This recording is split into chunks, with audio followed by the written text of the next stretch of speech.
நான் உங்களுக்கு ஒரு விஷயம் சொல்றேன். ம். ஓமான் அணி இருக்கு தானே, ம். இந்த ஓமான் அணி எப்பயாவது ஒரு நாளைக்கு அல்லது எப்பயாவது இல்லை, மிக விரைவில் மிகப்பெரிய அணிகள்ல இருக்கிற தரவரிசையில முதல் இடங்கள்ல இருக்கிற அணிகளை வீழ்த்துறதுக்கு வாய்ப்பு நிறைய இருக்கு.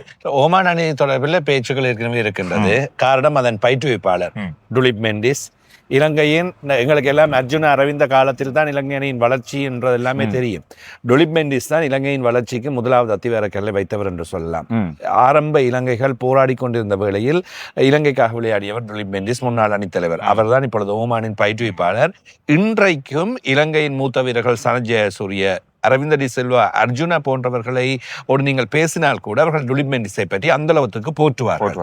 அந்த அளவுக்கு கிரிக்கெட் அறிவு உள்ள, அந்த அளவுக்கு பயிற்றுவிப்பு திறமை கொண்ட ஒருவர். எனவே அவர் தான் ஓமான் அணியின் பயிற்றுவிப்பாளராக இருக்கின்றார். இதன் காரணமாகத்தான் ஓமான் அணி படிப்படியாக வளர்ச்சி கண்டு வருகின்றது.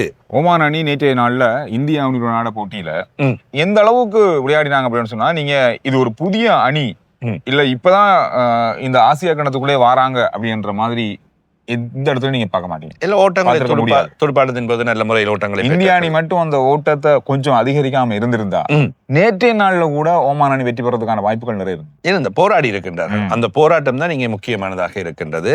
சூரியகுமார் யாதவ் இந்திய அணி சார்பாக துடுப்படுத்த ஆடவில்லை, ஏனையவர்களை துடுப்படுத்த ஆட அனுப்பி இருந்தார்.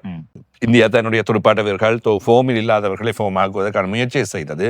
இருந்தாலும் கூட அண்மையிலும் பார்த்திருந்தேன், இந்திய பி டீம் அனுப்பினா கூட ஏ டீம் பி டீம் ஃபைனலுக்கு வரும் என்ற ஒரு போஸ்ட் ஒன்றும் போய்கொண்டிருக்கு. சரி, அப்படித்தான் பார்த்தாலும் முக்கியமான வீரர்களுக்கு பின்னால் துடுப்படுத்த ஆடாமல் வேறு வீரர்களுக்கு பந்து வீச்சாளர்களுக்கு மாற்றங்களை செய்து வாய்ப்புகளை வழங்கி இருந்தாலும் அந்த அணியோடும் ஓமான் காட்டுகின்ற திறமை போற்றப்பட வேண்டியது, பாராட்டப்பட வேண்டியது. அவர்கள் நல்ல அணியாக வளர்ந்து வருகின்றார்கள்.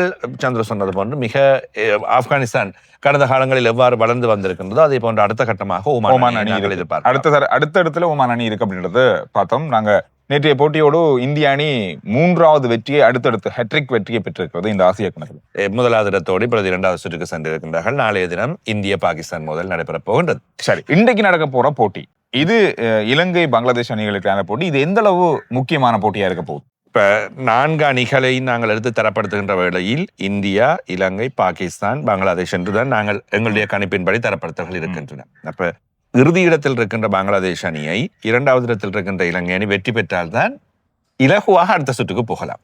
அப்படியானால் இப்பொழுது எங்கள் தரப்படுத்தலின்படி அல்லது தரப்படுத்தல் எடுத்தாலும் அப்படித்தான். இப்ப இது இலங்கை இந்திய அணி பலமாக இருக்கின்றது, 1வது பலம். 2வது பலம் இருக்கின்றது இலங்கையிடம். அப்ப 4வது இடத்தில் இருக்கின்ற அணி பங்களாதேஷ். அவர்கள் 1வது இலகுவான அணிகளோடு போட்டிகள் கிடைக்கின்ற வேளையில் அடித்து வெற்றிகளை பெற்றுவிட வேண்டும். இந்தியா பாகிஸ்தானோடு எங்களுக்கு போராட்டம் ஒன்று காத்திருக்கின்றது இலங்கை அணி என்று பார்க்கின்ற வேளை. எனவே பங்களாதேஷ் இன்றைய தினம் வெற்றி பெற்றுவிட்டால் அடுத்த சுற்றுக்கான வாய்ப்பு அல்லது இறுதிப் போட்டி தான் நேரடியாக 2 அணிகள். அங்கால் எங்களுக்கு இருக்க போகின்றது பாகிஸ்தானை வெற்றி பெற வேண்டும், அதன் பின்னர் இந்தியாவை வெற்றி பெற வேண்டும். இதுதான் அந்த படிப்படியான கணக்கு. கணக்கில் முதல் கணக்கு இது. முதல் கணக்கு இன்றைக்கு நாங்க பங்களாதேஷ வீழ்த்தி ஆகணும்னு சொல்றீங்க. வீழ்த்தி ஆக வேண்டும், வெற்றி பெற வேண்டும். வெற்றி பெறாவிட்டால் எங்களுக்கு இறுதிப் போட்டி என்பது சில வேளைகளில் சந்தேகமாக மாறிவிடும். பெரிய ரிஸ்க்ல தான் இருக்கு. இனி வரப்போகின்ற ஒவ்வொரு போட்டியுமே ரிஸ்க். தோல்விகளை சந்திக்க கூடாது என்ற 4 அணிகளில் 2 அணிகள் உள்ளே, 2 அணிகள் வெளியே. அப்ப அந்த ஒரு அணி இலங்கை அணி வெளியே போகின்ற வாய்ப்பை தோல்வி என்பது உருவாக்கிவிடும்.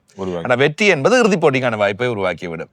அதன் காரணமாக அந்த வெற்றியை நோக்கி போராட வேண்டும். சரி, இந்த பங்களாதேஷ் அணி பக்கமாக பரவலா நான் பார்த்த இடத்துல பார்த்தா பங்களாதேஷ் அணி இன்று கொஞ்சம் பலம் வாய்ந்த அணியாக மாறும் அப்படின்ற மாதிரி பரவலான ஒரு விமர்சனம் பங்களாதேஷ் பக்கமாக இருந்து கிடைக்கும். ஓரிரு வீரர்களை மாற்றுவதற்கு அல்லது சரியாக பெர்ஃபார்ம் பண்ணாதவர்களை மாற்றுவதற்கான முயற்சிகளை பங்களாதேஷ் அணி மேற்கொண்டு ஒரு கடும் போராட்டத்தை வழங்க போகின்றார்கள்.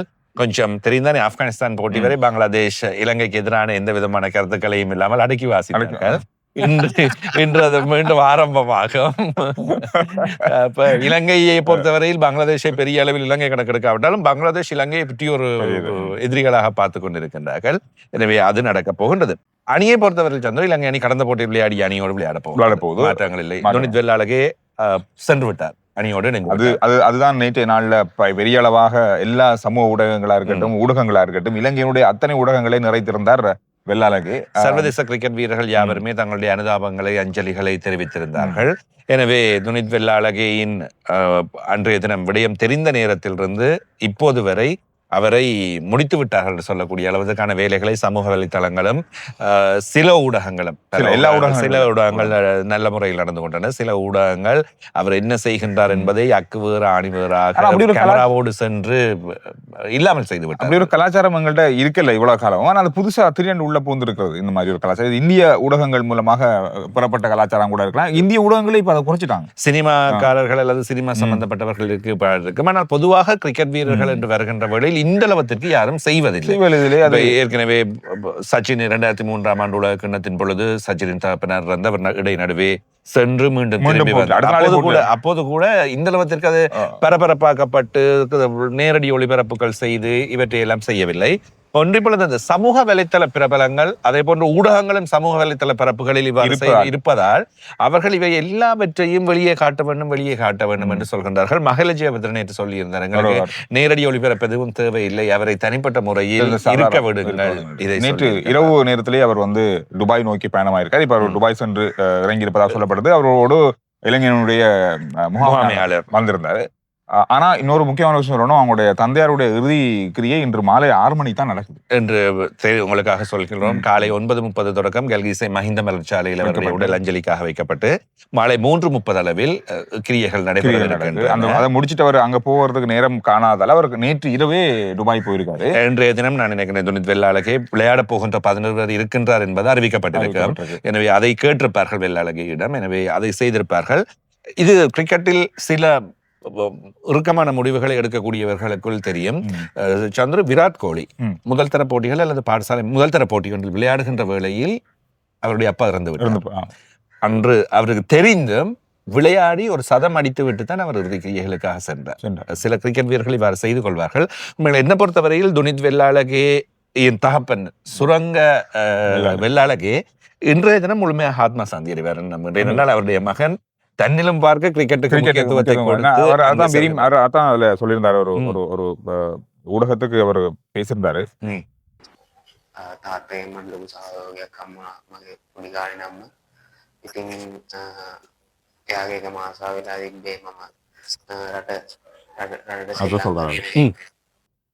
அதாவது தன்னுடைய அப்பா ஏன் நான் இங்க போறேன்னா என்னுடைய அப்பாவுக்கு விருப்பம், நான் இலங்கைக்கு நாட்டுக்காக விளையாடுறதுதான் அவருடைய எல்லா பக்கத்தால விருப்பமா இருந்தது. அதுக்காகத்தான் நான் அவரை பார்த்துட்டேன், அவருக்கான எனது இறுதி விஷயங்களை செய்திருக்கேன். நான் அடுத்த கட்டம் அவர் விரும்பின விஷயத்துக்காக போறேன். எனவே அதுதான் ஒரு தகப்பனாருக்கு ஒரு மகன் செய்ய வேண்டிய கடமை. அதுதான் அவர் விரும்பினாரோ அதை தான் செய்ய வேண்டும் அந்த மாதிரி.